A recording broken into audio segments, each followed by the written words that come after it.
जानिबा षष्ठ श्रेणी विज्ञान बहिर प्रथम अध्याय खाद्यर उत्स।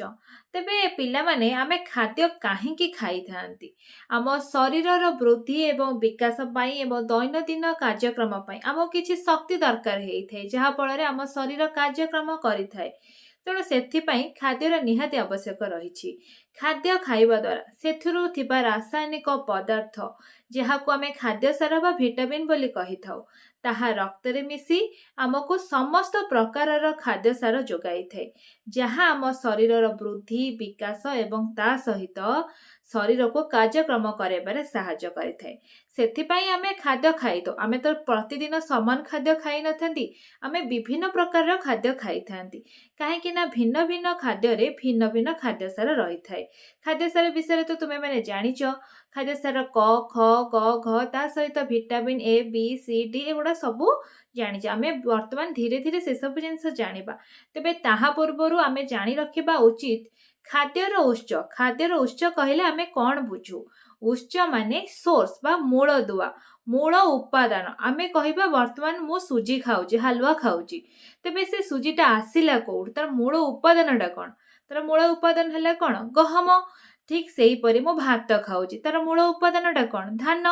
तेणु खाद्यर मूल उपादान को खाद्यर उच्च बोली कुहा जाय। उच्च माने तार प्राथमिक उपादान बा मूल उपादान। तेबे द्वितीय प्रश्न आमे जो खाद्य खाउछे ताकू आमे काहा ठारू पाउछे से उपादान सब हमको केउ ठारू मिलुची। साधारणतः तीनोटी विभागरु हमको खाद्य मिली थाए। जणे हेउछन्ती प्राणी आउ जणे उद्भिद आउ जणे प्रकृति।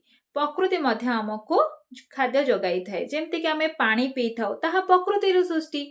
आमे सूर्यंकर किरण पाई थाउ सेटा कोन सेतरे विटामिन डी थाए सेटा मध्य प्रकृति सृष्टि। सेमति लूणटा तयारी होई थाए सेटा कोडी समुद्रर लूण मरा जाई थाए बा लूण प्रस्तुत होई थाए। तेणु सेटा प्राकृतिक उपाय होई थाए लूण पानी की छाड़ी देले बाकी आमे जेते खाद्य खाई ताकू दुई भागरे विभक्त करि परिबा। जहां हमको प्राणी ठारो मिली थाए आउ किछि खाद्य हमको उद्भिद ठारो मिली थाए। तो विशेष भाବରେ आमे जति देखिबा अधिकांश खाद्य हमको उद्भिद ठारो मिली थाए।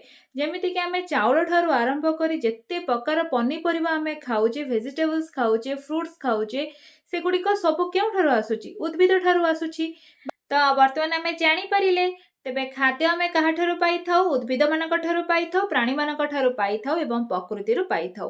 प्राणी मानक ठारो केमते पाई थाउ आपण माने जे अंडा खाउछंती जो गाईर दुग्ध पान करूछंती बा क्षीर पिउछंती सेटा कोडु आसुची प्राणी मानक ठारो आसुची। आपण चिकेन मटन खाउछंती चिंगुड़ी कंकड़ा एगुड़ाक सब प्राणी। तेणु किछि जिनस आमे प्राणी मानक ठारो पाई थाउ आउ किछि उद्भिद मानक ठारो पाई थाउ बाकी लूण एवं पानी हेला कोन जोटा कि प्रकृतिरु मिली थाए। ये गला द्वितीय प्रश्न।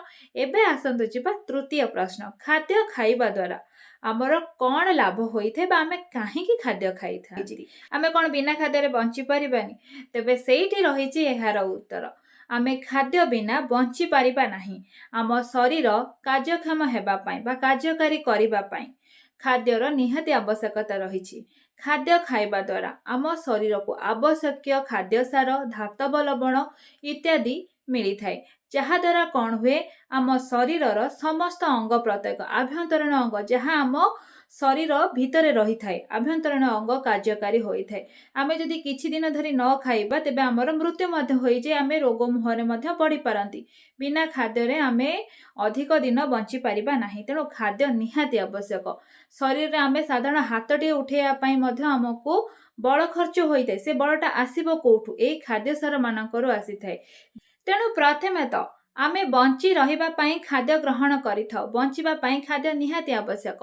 शरीरर वृद्धि विकास एवं कार्यकारी क्षमता पई खाद्य निहाती आवश्यक। खाद्य बिना आम शरीरर अंग प्रत्यंग सब कार्यकारी होई परिबे नाही जहा फଳରେ आमे धीरे धीरे रोगग्रस्त होई जिबे एवं परे मृत्यु हेबार मध्य संभावना थाए।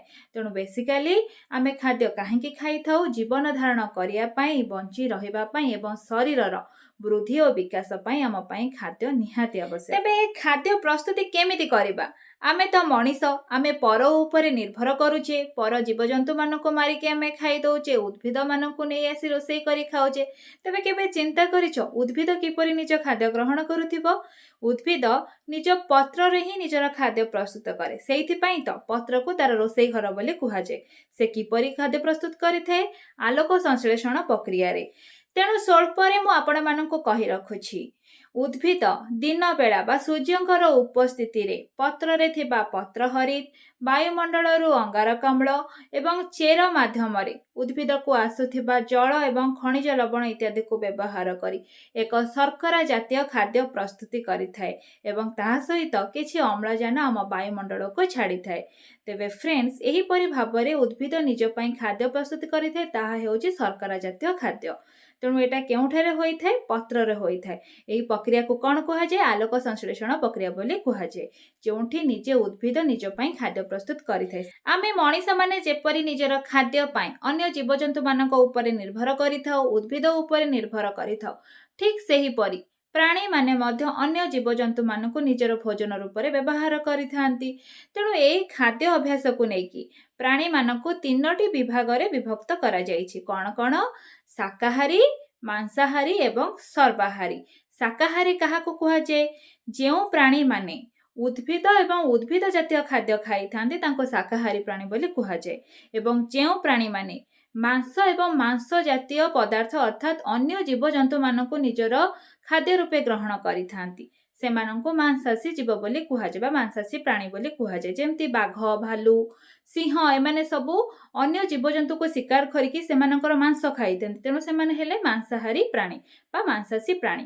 ଠିକ୍ ସେହିପରି ତୃତୀୟରେ ସର୍ବାହାରୀ। ସର୍ବାହାରୀ ଅର୍ଥାତ୍ ଯେ ସମସ୍ତ ପ୍ରକାର ଖାଦ୍ୟ ଖାଇଥାଏ, ପ୍ରାଣୀମାନଙ୍କୁ ଖାଇଥାନ୍ତି, ଉଦ୍ଭିଦମାନଙ୍କୁ ମଧ୍ୟ ଖାଇଥାନ୍ତି।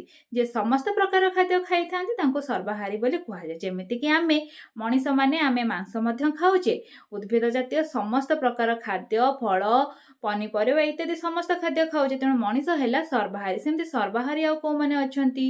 ବିଲେଇ, କୁକୁର, ଏମାନେ ସବୁ ସର୍ବାହାରୀ। କାଉ, ସିଏ ମଧ୍ୟ ସର୍ବାହାରୀ।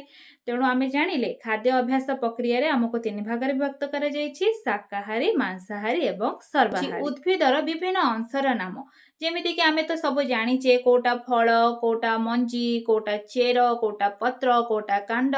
ତେଣୁ ଇତ୍ୟାଦି ସବୁ ଜାଣିବା ପରେ ମଧ୍ୟ ଆମେ ବହୁତ ଗୁଡ଼ାଏ ଜିନିଷ ଅଛି ଯୋଉଟାକି ଆମେ କନଫ୍ୟୁଜ ହେଇଯାଉ ବା ସେଇଠି ଟିକେ ହଡ଼ବଡ଼ ହେଇଯାଉ। ଯେମିତିକି ମୁଁ ଏଇନା କହିବି ପିଆଜ। ପିଆଜଟି କ'ଣ? ଆମେ ଭାବୁଛେ ସାଧାରଣତଃ ପନିପରିବା ତ ଏ ଫଳ ହେଇଥିବ, କିନ୍ତୁ ତାହା ଫଳ ନୁହେଁ। ତାହା କ'ଣ? ତାହା ଏକ ରୂପାନ୍ତରିତ କାଣ୍ଡ। ତେଣୁ ଏହିସବୁ ପ୍ରକାର ରୂପାନ୍ତରିତ କାଣ୍ଡ, ରୂପାନ୍ତରିତ ପତ୍ର, ତେଣୁ ଏହିସବୁ ଜିନିଷକୁ ମଧ୍ୟ ଜାଣି ରଖିବା ଉଚିତ। ଯେତେବେଳେ ପଚରା ଯାଇଥାଏ ଏହିସବୁ ଜିନିଷ ଉଦ୍ଭିଦର କେଉଁ ଅଂଶକୁ ଆମେ ଖାଦ୍ୟ ରୂପେ ଗ୍ରହଣ କରିଥାଉ ତାକୁ ମଧ୍ୟ ଜାଣି ରଖିବା ଉଚିତ। ଯେମିତିକି ମୁଁ କହିବି କଫି। କଫି କ'ଣ? କଫି ହେଉଛି କଫି ଗଛର ମଞ୍ଜି, ତେଣୁ ମଞ୍ଜିକୁ ଆମେ କଫି ରୂପରେ ବ୍ୟବହାର କରୁଛେ। ମୁଁ ପଚାରିବି ମୋଟାମୋଟି ଭାବରେ ଆମେ ଏ ବିଷୟରୁ ସବୁ କ'ଣ ଶିଖିଲେ? ଖାଦ୍ୟର ଉତ୍ସ ବିଷୟରୁ ପ୍ରଥମେ ଆମେ ଜାଣିଲେ ଖାଦ୍ୟର ଉତ୍ସ କାହାକୁ କୁହାଯାଏ, ତେବେ ଆମେ ଖାଦ୍ୟ କାହିଁକି ଖାଇଥାଉ, ଖାଦ୍ୟ ଖାଇବାର କ'ଣ ଆବଶ୍ୟକତା ରହିଛି, ତାପରେ ରହିଲା ଆମେ ଖାଉଥିବା ଖାଦ୍ୟର ମୂଳ ଉତ୍ସ ଗୁଡ଼ିକ ବା ଉପାଦାନ ଗୁଡ଼ିକ କ'ଣ, ଖାଦ୍ୟ ଖାଇବା ଦ୍ୱାରା ଆମର କ'ଣ ସବୁ ଉପକାର ହୋଇଥାଏ, ଆମକୁ ଖାଦ୍ୟ ଖାଇବା ବିଭାଗ ଅନୁସାରେ ବା ଖାଦ୍ୟର ଅଭ୍ୟାସ ଅନୁସାରେ ପ୍ରାଣୀମାନଙ୍କୁ କେତେ ଭାଗରେ ବିଭକ୍ତ କରାଯାଇଛି, ଆମେ ଖାଦ୍ୟ କାହା କାହାଠାରୁ ପାଇଥାଉ। ତେଣୁ ଯେତେବେଳେ ଆମେ କୌଣସି ବିଷୟକୁ ଯିବା ନା, ତ ସେ ବିଷୟର ସାରାଂଶ ଯଦି ଆମେ କହିପାରୁଥିବା ତାହେଲେ ଆମେ ଜାଣିବା ଯେ ଆମେ ଯେତିକି ପଢ଼ିଲେ ବା ଯେତିକି ଜାଣିଲେ ତାହା ଆମେ ଅନ୍ତର୍ଭେଦ କରିପାରିଛେ ବା ତାକୁ ଆମେ ନିଜ ମୁଣ୍ଡରେ ପଶେଇ ସାରିଛେ। ତେଣୁ ସବୁବେଳେ ନିଜେ ମିରର ସାମ୍ନାରେ ଛିଡ଼ା ହେଇକି କହିବାକୁ ଚେଷ୍ଟା କରନ୍ତୁ, ମୁଁ ଆଜି ପଢ଼ିଲି ଖାଦ୍ୟର ଉତ୍ସ, ମୁଁ ତା ବିଷୟରେ କ'ଣ କ'ଣ ସବୁ ଜାଣିବାକୁ ପାଇଲି।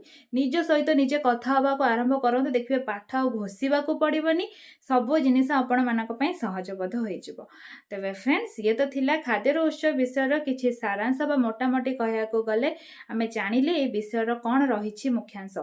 ତେବେ ଫ୍ରେଣ୍ଡସ୍, ଯଦି ଭିଡ଼ିଓ ଆପଣମାନଙ୍କୁ ଭଲ ଲାଗୁଥାଏ ନିହାତି ଭାବରେ ଚ୍ୟାନେଲକୁ ସବସ୍କ୍ରାଇବ୍ କରିବେ, କାହିଁକି ନା ଆପଣମାନଙ୍କର ସହଯୋଗ ମୋତେ ନିହାତି ଆବଶ୍ୟକ। ଆପଣମାନଙ୍କର ଗୋଟେ ଗୋଟେ ସବସ୍କ୍ରାଇବ୍ ମୋତେ ଆଗକୁ ବଢ଼ାଇବା ପାଇଁ ଏବଂ ଆଗକୁ ଯିବା ପାଇଁ ପ୍ରେରଣା ଯୋଗାଇବ। ଆପଣମାନଙ୍କର ମତାମତ ମଧ୍ୟ ଆପଣମାନେ କମେଣ୍ଟ ବକ୍ସରେ ଦେଇପାରିବେ। ତେବେ ଦେଖା ହେବ ଆଉ ଗୋଟେ ଭିଡ଼ିଓରେ କିଛି ନୂଆ ତଥ୍ୟ, କିଛି ନୂଆ କଥା ନେଇକି ଆପଣମାନଙ୍କ ସହିତ। ସେ ପର୍ଯ୍ୟନ୍ତ ମୋତେ ବିଦାୟ ଦିଅନ୍ତୁ। ଜୟ ଜଗନ୍ନାଥ।